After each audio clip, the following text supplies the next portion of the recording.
Okay, we got this nice little Myford cylindrical grinder here. It's got a workhead here that has different speeds you can change down here.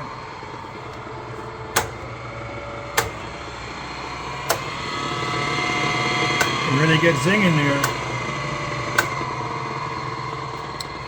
Okay, you got the grinding spindle here.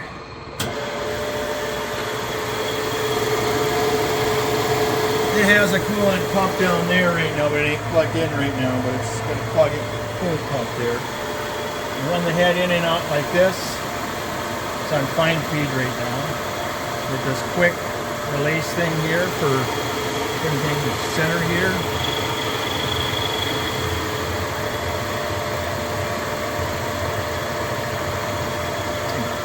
Crank the part back and forth like this. Grind from the spot.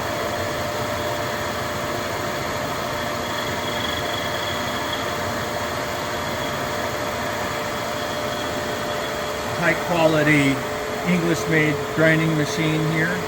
Good machine. Okay.